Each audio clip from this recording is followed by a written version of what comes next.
Diksimizden devamı hürmetli vatandaş. Endiritki, evrimizde müteazı nimlilik. Mesela Prezident Bokatem, Amerika Koşmuş Ştatları Prezidenti Bokatem, Birleşken Devletler Teşkilatı'nın umumiy yığınına katlaşıp, sözlügen notqını oyluğunuzda Prezident Joe Biden bu siyasetten Amerika halkıga ve dünya halkıga netice ilip kelgenligi doğrusu toxtaldı. Siyaset mesela biz Bokatem, Amerika Koşmuş Ştatlarının dünya sahnesideki rehberlik ornunu asliga keltirimiz degan muşaqqasan şekillik sözlü işe aşırdık 400 yıl mabeynida. Endi bu hem dünya halkıga hem Amerika halkıga neticeler elip keldi. Muşu doğruda toxtuldu. Hakiki netice elip kelgen fırsat doğrusu toxtaldı. Müteşşil içindeki fırsat değil mi? Amerika halkı ve dünya halkıga hele kadar netice elip kelgen fırsat değil mi? Ve bu fırsat qandaq tayyorlandı. Prezident Joe Biden'ın müşahede işindeki uçuruşlardan Prezident Joe Biden'ın dünyanın kelgisi doğrusundaki bayanları ayan oldu. Amerika'nın dünyavi rehberlik ordunu asli keltiriş ve notuk sözlüğünde bugün uçuruşlardan qaraganda bugün başka devlet başlıkları bilen qaraganda bugün demek Amerika'nın kelgisi ya dünyanın kelgisi doğrusundaki fikir bayanları ayan oldu. Her qaysı devletler Amerika ile birlikte zor meselelerini hal kıladigan bo'ldi. Bugün qarab bakın Avrupa İttifakı elektrik maşini meselesi de Amerika Qo'shma Shtat bilan bir qadamda kelyapti. Kanada ham Amerika Qo'shma Shtatlar bilan bir qadamda kelyapti. Çünkü elektrik maşini meselesi hazır Cumhur'un qo'lida Amerika bozorlariga Avrupa İttifakı bozorlariga tökme qilib sotadigan qurolga aylandi. Hatta bu katımın şunda haberler geldi ki, hazır Germaniyanın iqtisadi Cumhur'a bağlanıp kaldı mesela Angela Merkel devirden tartip hazırlıkça Germaniya iqtisadi Cumhur'dan kutulanmayıvadı da vatandaş.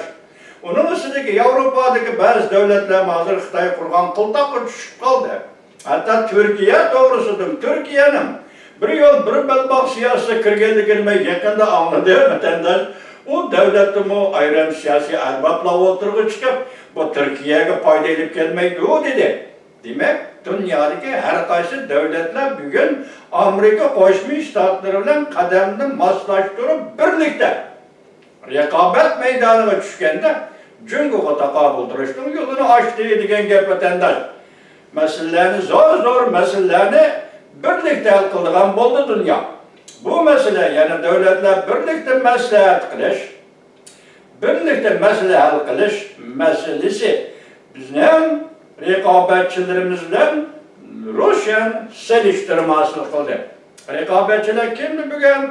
Mayli Avrupa'nın, mayli Amerika Qo'shma Shtatlarının bugün kunlik rekabetçileri ikki biri Rossiya, biri Cumhur. Rossiya Ukraynada çataq teriyotdi, tajovuz qilyotdi.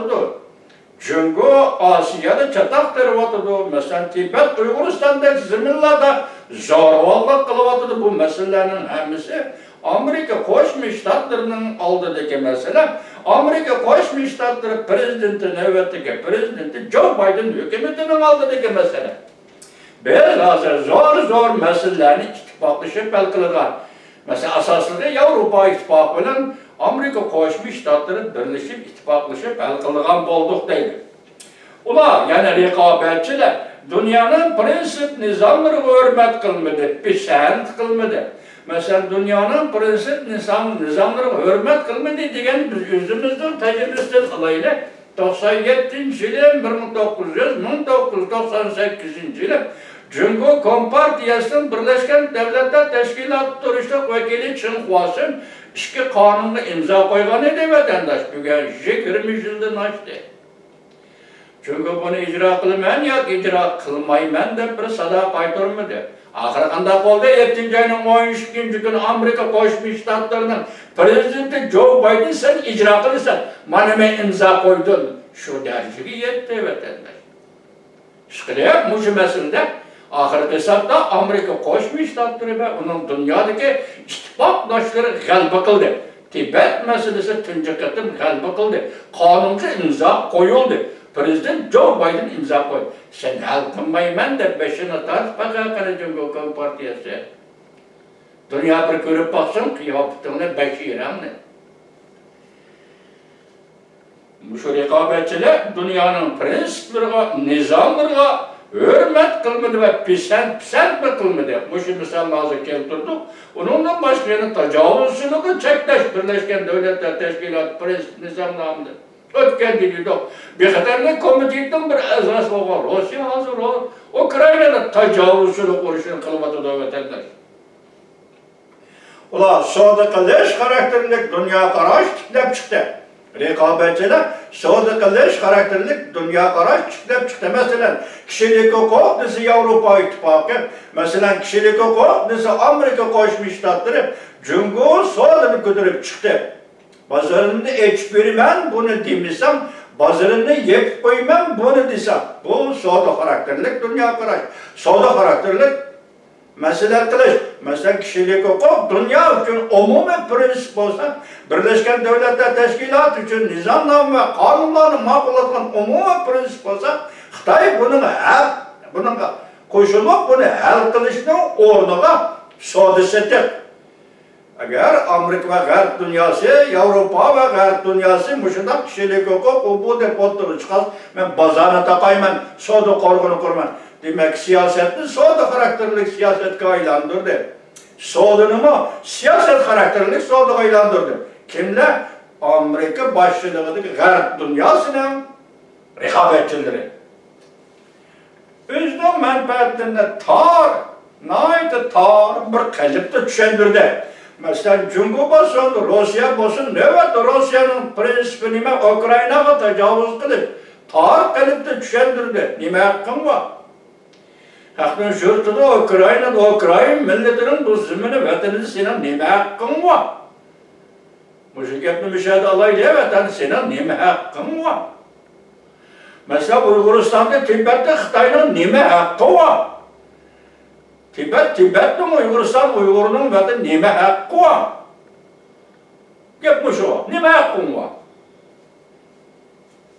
Tar menfaatinin dairesi düşendirdim. Mesela Tibet Uygur'istan meselesini, tar menfaatinin dairesi düşendirdim. Mesela Ukrayna meselesini. Nime hakkın var? Ortak baravarlık için birlikte hemkarnişlik halimidir.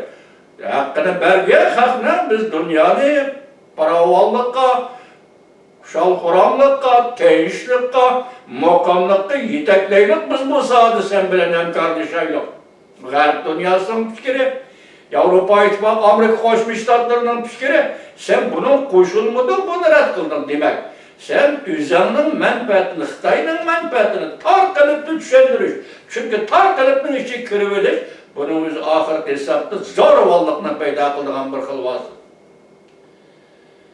Mesela Tayvan'ın merhum prezidenti dedim koy, şundak dikenidi, Cunguluk'nın felsefesi, hayat felsefesi, turmuş felsefesi, menin makagaz, hatta senin kolundaki telefonu hem benim.